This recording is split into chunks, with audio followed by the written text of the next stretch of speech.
at the beginning I was wondering, like, does the Seed want an easy match, or does he just want his friend to have some money? But I don't think he went in there thinking, like, I'm going to give my friend the majority of the money. This is not going at all Seed's way. Yeah, I think this is very much a understanding between the two players where Seed's coming in, he hasn't been practicing as much recently, and he understands Gumiho is better.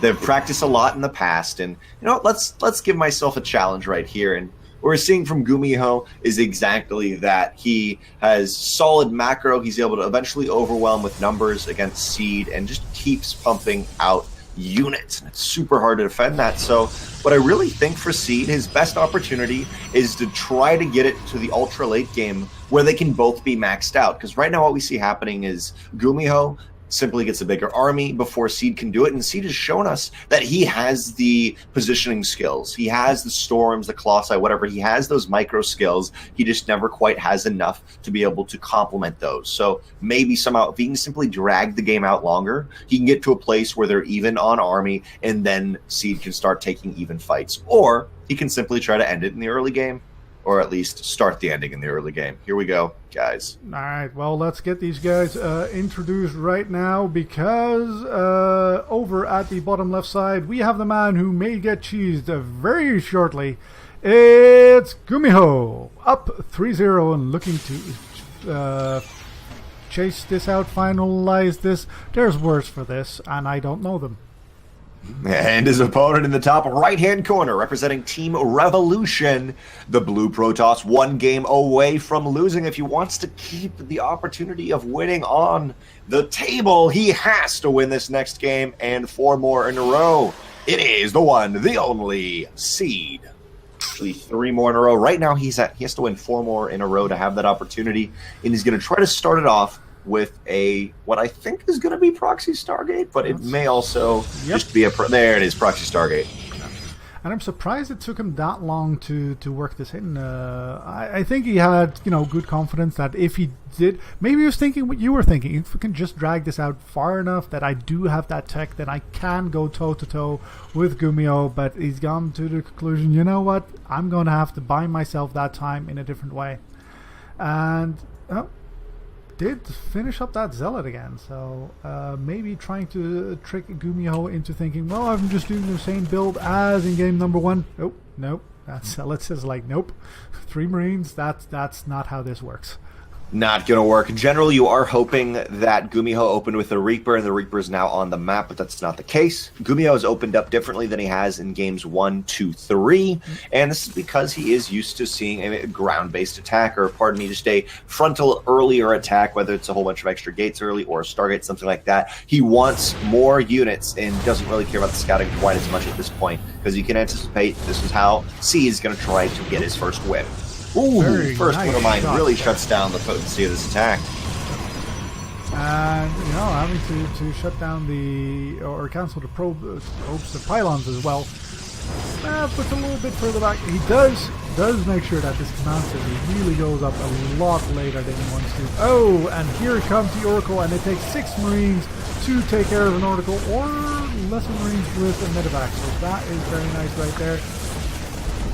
But an overcharge? Ooh, he's got to be very careful not to allow that to hit the medevac. The Marines will be dropped around to try to take down that Oracle. Do note that CC was so close from finishing. If somehow he can ferry an SCV down there, he may be able to pick that up, and it looks like that is exactly what he's going to do. Ferry an SCV down, try to pick that up. Oracle, Zealot, move in. Double Oracle is going to have so much damage right now. Gumiho needs this Cyclone, but it's simply looking like he does not quite have enough to push this back.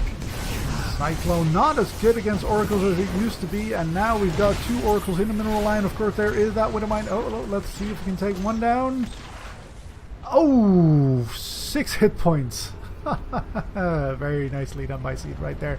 And we've got a supply depot burning down right there, so that means he may be able to get those 2 adepts in there. I don't know if he's going to get the supply depot. He's super close. There, just barely in time. Starts repairing it. Double Cyclone will be able to push this back for a moment, but since the pylon's right there, Seed has a backbone to this attack where he can fall back onto and wait and keeps trying to starve out Gumiho. With that last couple of shots of that photon overcharge does take down that supply depot, and it looks at Gumiho says, like, well, the best offense is a defense, and I fucked that up. It's best defense is an Best offense. defense. As you were saying that, I was like, wow, I was trying to think through it, like, wow, I never thought about that. You know what? A good offense is a good defense. I was like, wait a second. No, that's not it. That can't be it. But I'm enjoying how Gumiho decided to go about this. He realized the majority of this attack is going to be coming by air since it is a proxy Stargate, leaves 2 Vikings at home, and is going to pressure with Cyclones in Seed's main. Yep, and there is nothing here on the side of Seed, and with that pylon taken down, there's only the 1 warp gate left to deal anything with it. So even if that comes back, oh no, he just picks them up and puts them back down as he wants, and now there's nothing to shoot up. So just the SCVs or the probes that line up for the slaughter. In the meantime, Seed's to go like, well, I'm not going to win that, so I'm going to go into beautiful Widowmine hit. Damn. Seed waits as long as he can, and he forces the teleport on Gumiho. Takes the game 4-0. As soon as Gumiho dropped the double Cyclone in Seed's main base, Seed knew he had to go for it, and then Gumiho is so incredibly patient. It didn't look like he had a lot right there, but he had the Widowmine set up, and he knew that if he can simply bait Seed back into it, he can pull everything and win the game. An immaculate defense from Gumiho. At first, I thought maybe it would work better to open up Rack's reactor, and then that allow him to start pumping out double Cyclone on the defense. But in the end, simply staying cool, calm, and collected worked out best for him. Gumiho takes the series 4-0. Wow, 4-0. Bloody hell. Well, for those of you that were here for, I'm going to watch this thing before we go on to the second game, you're going to have a little bit of a wait on your hand.